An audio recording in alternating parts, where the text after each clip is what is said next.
Hello दोस्तों, फिर से एक बार आप सभी का स्वागत है आपके अपने चैनल एस आजम मैथमेटिक्स। तो दोस्तों, आपको जानकर खुशी होगी कि अपन लगभग जो है 4 चैप्टर कंप्लीट होने वाले हैं। आज का जो है अपना चैप्टर है 4.3 जो प्रश्नावली है उसको अपन समझने का प्रयास करेंगे।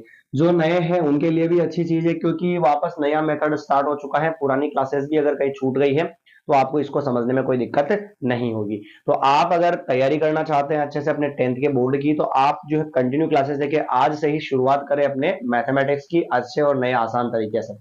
कंटिन्यू रोज जो क्लास अपलोड होगी उसको आप मिस नहीं करें और ध्यान से देखें, तो आपको सब समझ में आएगा। ठीक है भाई, चलिए। प्रश्न ये कहता है कि अपना निम्न द्विघात समीकरण के मूलों की प्रकृति ज्ञात कीजिए। यदि मूलों का अस्तित्व है तो उन्हें ज्ञात कीजिए। सबसे पहले तो मूलों की प्रकृति निकालनी है। अब समझिएगा आप कि ये चीज नया मामला है क्या आपके सामने। ध्यान से देखिएगा।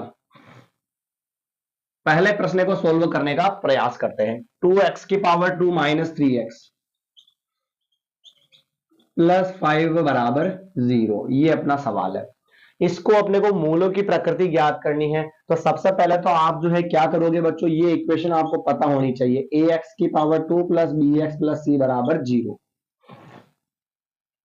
ये होती है। जब प्रश्नावली स्टार्ट हुई थी तब मैंने आपको राइट करवाई थी, लिखवाई थी कि ये होते हैं द्विघात समीकरण का व्यापक रूप। बच्चों, ये पूछा जाता है एग्जाम के अंदर 1 नंबर में कि द्विघात समीकरण का व्यापक रूप क्या होता है, तो ये होता है। ठीक है भाई, अब ध्यान से देखना। हमें सबसे पहले मूलों की प्रकृति निकालनी है। उस प्रकृति को पता करने के लिए अपन ऐसा प्रोसेस लगा रहे हैं। देखना, एक्स स्क्वायर के आगे क्या होता है, ए। तो यहां पर देखो, एक्स स्क्वायर के आगे क्या है बच्चों, 2, यानी ए का मान कितना हो गया, 2। ठीक है भाई। एक्स के आगे होता है बी। एक्स के आगे कितना है बच्चों, 3, और वो भी किसका, माइनस का। अगर माइनस है तो उस माइनस को भी साथ में उठाना है अपने को, यानी बी का मान क्या हो गया, माइनस का 3। और एच संख्या सी है और वो कितनी है बच्चों, 5 है। कोई दिक्कत नहीं इसके अंदर। एक्स स्क्वायर के गुणा में ए होगा, एक्स स्क्वायर के गुणा में 2 है तो ए का मान 2 हो गया। एक्स के गुणा में बी होगा तो बी का मान -3 हो गया। माइनस भी साथ में लेना। एच संख्या सी है और ये सी का मान कितना हो गया, 5 हो गया। अब आपको क्या पता करना है, मूलों की प्रकृति के लिए एक फॉर्मूला लिखते हैं अपन, बी स्क्वायर माइनस 4ac। इसका मान निकालना पड़ेगा आपको। B square minus 4ac, B का मान देखिएगा आप कितना है, -3 है। इसकी घात कितनी है बच्चों, 2। तो इसको कोष्टक में बंद करके घात 2 लिख दो, क्योंकि माइनस का है ना ये मान, इसलिए बी स्क्वायर माइनस 4ac इसमें मान रख रहा हूं मैं। बी का मान कितना है, -3, तो -3 माइनस ये -4, ये 4, बीच में कुछ नहीं है तो क्या मानोगे, इंटू ए का मान कितना है, 2, फिर इंटू सी, और सी का मान कितना है बच्चों, 5 है। कोई दिक्कत है क्या भाई। बी स्क्वायर माइनस 4ac इस फॉर्मूले में बराबर में मान रख दिया।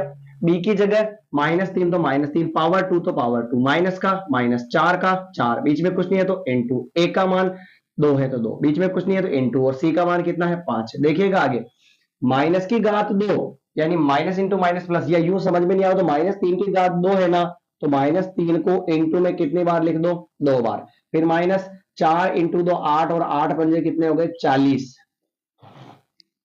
आया समझ में। चलिए आगे बढ़ते हैं। फिर माइनस को माइनस से गुणा करवाएंगे तो क्या हो जाएगा, प्लस। प्लस ही होगा ना भाई, माइनस इंटू माइनस। और 3 को 3 से गुणा करवाएंगे तो क्या आएगा बच्चों, 9 -40। जब एक संख्या प्लस की होती है और एक संख्या किसकी होती है, माइनस की, तो क्या होती है बच्चों, बाकी होती है। और बाकी होगी तो 40 में से अगर 9 जाएगा तो 31 31 बचेगा। और बड़ी संख्या माइनस की है तो चिन्ह किसका आएगा, माइनस का आएगा। अब मूलों की प्रकृति बतानी है तो देखना, बी स्क्वायर -4ac, ये जो माइनस की संख्या होती है वो 0 से बड़ी होती है, छोटी होती है। माइनस की जो संख्या होती है वो 0 से छोटी होती है, और 0 से छोटी होती है तो हम ऐसा निशान कर देंगे, ऐसे। जिसकी तरफ 2 मुंह होते हैं वो संख्या बड़ी, तो 0 बड़ा और ये क्या है, छोटा। 0 से तुलना करेंगे। अब देखना, ऐसा मैंने क्यों लिखा, अगर माइनस का मान आ जाता है, अगर माइनस का मान आ जाता है तो हम लिखेंगे अतः मूल क्या होंगे, काल्पनिक। मूल क्या होंगे, मूल काल्पनिक होंगे। मूलों का अस्तित्व नहीं है। ये लिखना, ये मूलों की प्रकृति है। मूल क्या होंगे? काल्पनिक। और अस्तित्व हो तो उन्हें ज्ञात कीजिए। अगर माइनस का मान आ जाता है तो मूलों का अस्तित्व नहीं होता है। सर ये कहां से आया? तो बच्चों आपने देखी नहीं होगी क्लास, फर्स्ट वाली जो क्लास डाली थी मैंने चौथे चैप्टर की, उसमें लिखा था मैंने बी स्क्वायर माइनस 4ac का मान 0 आ जाता है तो मूल क्या होंगे? वास्तविक। वह क्या होंगे बच्चों? बराबर। ये प्रकृति है। दूसरा, बी स्क्वायर माइनस 4ac का मान अगर 0 से क्या आ जाए? छोटा। दो मुंह है, 0 की तरफ है, मतलब 0 बड़ा है और इसका मान क्या आ जाएगा? छोटा आ जावे, तो हम कहेंगे कि मूल क्या होंगे? काल्पनिक। क्या होंगे बच्चों? काल्पनिक। फिर बी स्क्वायर माइनस 4, सॉरी उल्टा कर दिया, हाँ सही है, बी स्क्वायर माइनस 4ac का मान 0 से क्या आ जावे? बड़ा। देखो दो मुंह है, इसकी तरफ है, इसका मतलब ये वाला मान बड़ा है और 0 क्या छोटा, तो ये वाला मान बड़ा हो गया और बी स्क्वायर माइनस 4ac का मान आ जावे तो वास्तविक। मूल वास्तविक व भिन्न।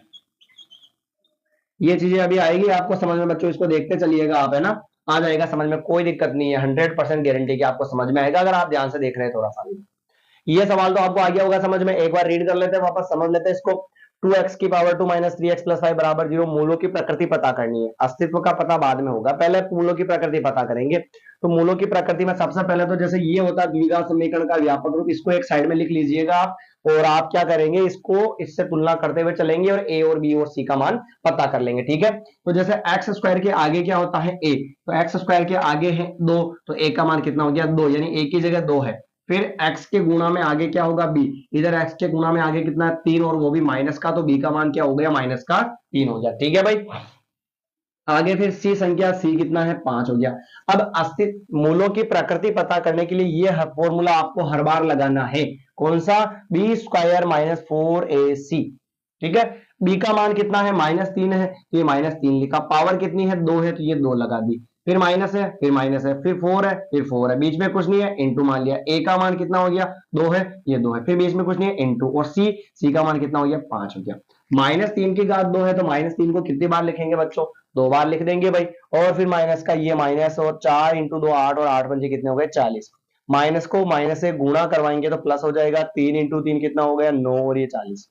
40 में से 9 गए तो कितने बच गए? 31। बड़ी संख्या 40, उसके पहले माइनस है, तो क्या आ गया? माइनस। और माइनस का आंसर आ जाता है तो हम कहेंगे कि वो 0 से क्या है? छोटा है। और कभी भी माइनस का आंसर आ जाता है तो हम कहेंगे कि मूल क्या होंगे? काल्पनिक। और मूल काल्पनिक होने पर मूलों का अस्तित्व नहीं होगा। और बच्चों मूलों का अस्तित्व है ही नहीं तो हम उसे ज्ञात कैसे करेंगे? तो अपना ये जो सवाल है यहीं पर क्या हो गया? क्लोज हो गया, खत्म हो चुका है। कोई दिक्कत नहीं है इसमें, ठीक है भाई? आई होप अगर आपने ध्यान से देखा तो आपको समझ में आएगा। अब बात करते हैं अपन दूसरे प्रश्न की। दूसरा सवाल क्या कहता है बच्चों? देखिएगा ध्यान से। देखो कितना भी अच्छा समझाऊं मैं, आपको पढ़ना जरूर पड़ेगा, आपको रिवीजन जरूर करना पड़ेगा। आप रिवीजन नहीं करोगे और फिर कहोगे सर हम तो सवाल भूल गए, हमें समझ में नहीं आया, वो मामला फिर अलग हो जाता है। देखिएगा आगे दूसरा प्रश्न। दूसरा प्रश्न ये है, 3x² माइनस 4√3x और फिर प्लस के 4 बराबर 0। सबसे पहले तुलना करेंगे इस द्विघात समीकरण के व्यापक रूप से और एबीसी का मान पता करेंगे। पता कर लेते हैं बच्चों। देखना x की पावर 2 के आगे a होता है, x की पावर 2 के आगे कितना है? 3, तो a का मान कितना हो गया? 3 हो गया। फिर आगे बढ़े, x के गुणा में होता है b, x के गुणा में यहां देखो 4√3 दोनों है, तो b का मान 4√3, और मैंने कहा था आगे अगर माइनस हो तो उसको भी साथ में उठा लो, ठीक है? फिर HR संख्या c, लास्ट में c का मान कितना हो गया? 4। यूं याद रखो भाई, ए बी सी, ठीक है? ये हो गया, माइनस है तो साथ में ले लिया। अब फॉर्मूले में मान रखेंगे अस्तित्व पता करने की, प्रकृति पता करने के लिए। तो फॉर्मूला क्या था? B square minus 4ac। अगर आप 3-4 सवाल भी कर लोगे रिवीजन में तो आपको ये फॉर्मूले सारे याद हो जाएंगे, कोई दिक्कत नहीं है भाई। जितना रिवीजन करोगे उतना बेस्ट होगा अपना मामला।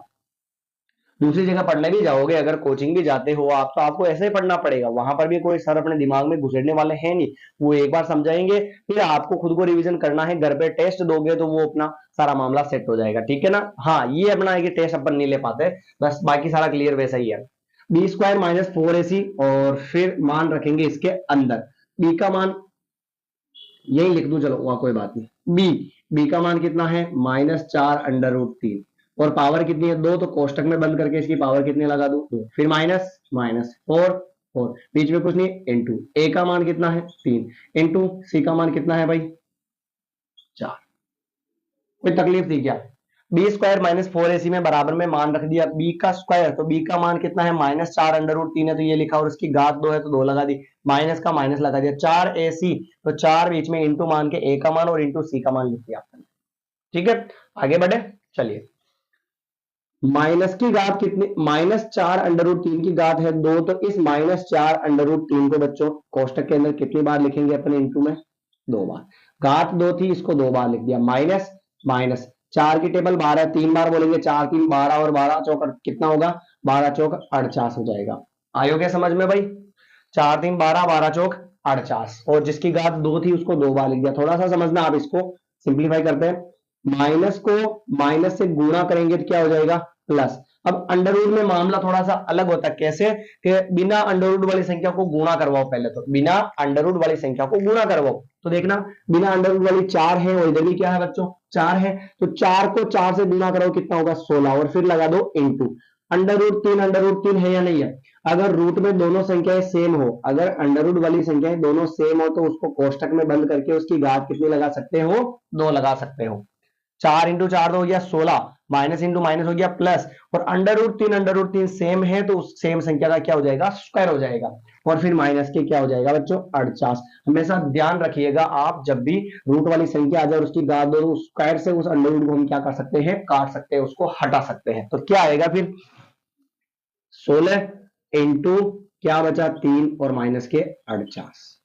16 की टेबल 3 बार बोलो तो कितना होगा 16 3 48 माइनस 48, घटाएंगे तो बच्चों कितना आएगा 0।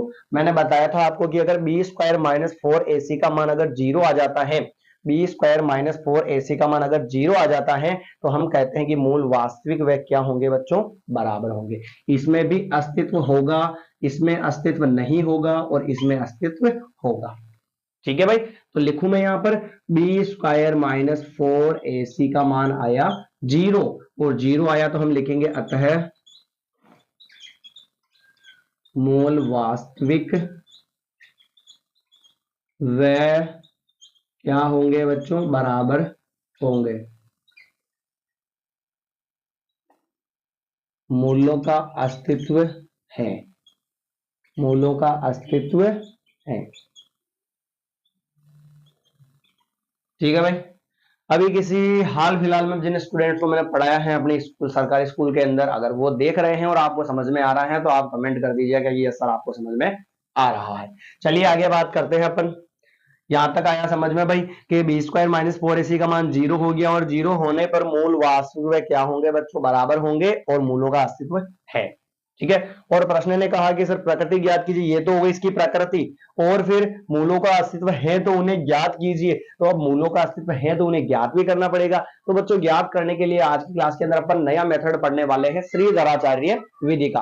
कौन सा मेथड पढ़ेंगे? श्रीधराचार्य विधि का पढ़ने वाले हैं। तो यहां तक तो आपको समझ में आ जाना चाहिए, कुछ नहीं किया अपन ने, समझिएगा, एक बार रिपीट करते हैं फिर आगे बढ़ते हैं।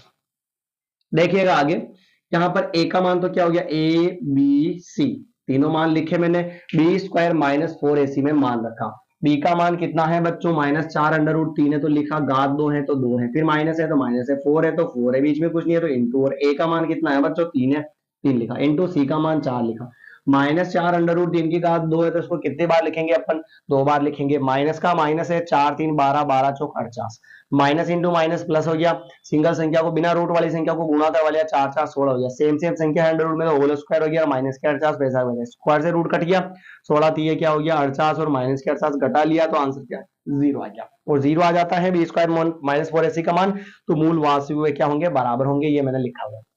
ठीक है, और मूलों का अस्तित्व क्या होगा, और अगर मूलों का अस्तित्व है तो उन्हें ज्ञात करना अपने को, अब ज्ञात करना है तो मूलों का अस्तित्व है तो उन्हें ज्ञात करते, कौन से विधि से? श्रीधराचार्य विधि से। देखिएगा आप समझिएगा, याद रखिएगा, बी स्क्वायर माइनस 4ac का मान आया कितना है 0 आया है। ठीक है भाई, चलिए आगे बढ़ते हैं।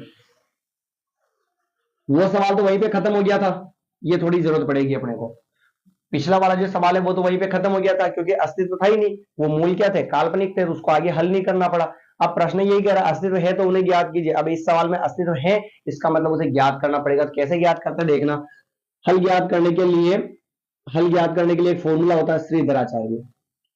ये भी पूछा जाता है 1 नंबर में, श्रीधराचार्य सूत्र क्या होता है बच्चों, x बराबर minus B plus minus under root B square minus 4ac और बटेवा में क्या है 2a। ये होता है फॉर्मूला। देखिएगा अभी मैंने थोड़ी देर पहले कहा था कि इस सवाल के अंदर बी स्क्वायर माइनस 4ac का मान क्या आया था, 0 आया था। अगर आप भूल चुके हैं तो थोड़ा सा स्किप लीजिए वीडियो को पीछे और देखिए। आप बी स्क्वायर माइनस 4ac का मान 0 निकाला था अपने इसी सवाल में निकाला था, तो वो यहाँ पे लिख दिया। यहाँ पे जरूरत पड़ेगी आपको। देखना आप x बराबर माइनस माइनस बी का मान ये रहा -4 अंडर रूट 3। फॉर्मूले में भी माइनस है और यहां पर भी माइनस है, तो एक संख्या को एक चिन्ह को किस में बंद करेंगे, कोष्टक में बंद करेंगे। ठीक है, फिर प्लस माइनस चलने दो सर, ये प्लस माइनस है क्या, तो एक बार प्लस आएगा एक बार माइनस आएगा। कब आएगा, जब लेना होगा मैं बता दूंगा। Under root B square minus 4ac, इस पूरे का मान देखो आप, मैंने अभी बताया था क्या आया था सवाल में, 0 आया था। तो पूरे को सोल्व करने की जरूरत नहीं है, डायरेक्ट ही बी स्क्वायर माइनस 4ac का मान क्या लिख दो बच्चों, 0 लिख दो, खत्म। फिर बटेवा 2a, 2 बीच में कुछ नहीं, n2 और a का मान कितना है भाई 3। x बराबर माइनस और माइनस क्या हो जाएगा प्लस, और प्लस आगे लिखना ही नहीं है, कोई दिक्कत ही नहीं है। माइनस और लिख दू चलो एक बार, तो minus into minus plus 4 under root 3 plus minus. कभी भी 0 का अंडर रूट निकालो ना तो आंसर क्या आएगा, 0 आएगा। 0 का अंडर रूट हो तो आंसर क्या आता है, 0 ही आता है। और बटेवा में क्या चल रहा है, 2 इंटू 3 कितना हो गया भाई 6 हो गया। देखिएगा x बराबर, आगे प्लस हो तो उसको लगाने की जरूरत नहीं है, तो 4 अंडर रूट 3 प्लस माइनस 0 और बटेवा में क्या हो गया 6। यहां तक आया क्या समझ में भाई, आ गया समझ में। आगे बढ़े अब क्या करेंगे, एक बार 2 केस बनेंगे इसके अंदर भी। ये प्लस माइनस लिखा हुआ है ना, तो एक बार हम क्या लेंगे प्लस और एक बार क्या लेंगे अपन माइनस। तो देखिएगा अपन पहले लेते हैं धनात्मक, धनात्मक यानी प्लस लेने पर, ऐसे लिख दू डायरेक्टली प्लस लेने पर। प्लस लेने पर देखना x बराबर 4 अंडर रूट 3 और ये प्लस 0 और बटेवा क्या हो गया 6। माइनस हट जाएगा प्लस ले रहे तो। अब क्या करेंगे, x बराबर 0 जोड़ने पर कोई फर्क नहीं पड़ेगा, 4 अंडर रूट 3 बटेवा 6 आएगा। रूट वाली संख्या नहीं कटेगी, सिंगल कटेगी, तो 2 की टेबल में ये आता है 2 बार और ये कितने बार आता है 3 बार। समझिएगा आगे बच्चा क्या, x बराबर 2 अंडर रूट 3 और बटेगा में क्या बचा 3 बचा। हालांकि आंसर तो यही खत्म हो गए सर, पर आप चाहो कि नहीं हमारे बुक वाले आंसर चाहिए, तो आपको एक चीज पता होनी चाहिए कि मैं 3 को जो है ना हम रूट 3 का क्या लिख सकते हैं स्क्वायर। एक चीज ध्यान में रखना, याद रख लेना, 3 को हम क्या लिख सकते हैं रूट 3 का स्क्वायर लिख सकते हैं। देखना स्क्वायर से अंडर रूट कटेगा तो वापस आंसर क्या आ जाएगा 3 आ जाएगा। ठीक है, तो 3 को हम अंडर रूट 3 का स्क्वायर लिख सकते हैं। यहां पर लिखेंगे देखना x बराबर 2 अंडर रूट 3 बटेवा 3 जो है उसको रूट 3 का स्क्वायर लिखेंगे, तो ये रूट 3 का स्क्वायर लिखा मैंने। ठीक है, घात ऊपर कुछ नहीं, एक रूट 3 से ये स्क्वायर वाला कटेगा तो x बराबर कितना बचेगा, ये तो 2 बच गया, यहाँ कितना बच गया अंडर रूट 3 बच गया। ये अपना पहला आंसर आ चुका है, कोई दिक्कत। x बराबर 2, देखना माइनस लेने पर क्या आएगा, माइनस लेने पर यहां पर हम लेंगे माइनस, तो x बराबर 4 अंडर रूट 3 माइनस 0 बटेगा 6। तो x बराबर माइनस का कोई मतलब ही नहीं है 0 में, तो 4 अंडर रूट 3 बटेवा 6। आप देख सकते हैं बच्चों 4 अंडर रूट 3 बटेवा 6 वो का वही वाला बन रहा नहीं बन रहा, इसके अंदर भी आंसर यही आएगा वापस 4 अंडर रूट 3 बटेवा 6, 4 अंडर रूट 3 बटेवा 6। तो मैं डायरेक्ट लिख रहा हूं इसको आंसर x बराबर 2 बटेवा अंडर रूट 3। सॉल्व नहीं किया मैंने, डायरेक्ट लिख दिया, क्यों, क्योंकि इसके अंदर भी वैसा का वैसा ही बन रहा है। तो दोस्तों बाकी का जो सवाल है तीसरा वो अपन होमवर्क में दे देते हैं आपको, अगली जो क्लास रहेगी उसके अंदर अपन उसको सॉल्व करेंगे। तब तक आप जो है उस सवाल को सॉल्व करने का प्रयास करें और होमवर्क में नोट कर लीजिएगा। क्लास अच्छी लगी हो आपको तो शेयर करना ना भूले। मिलते हैं नई क्लास के अंदर, धन्यवाद।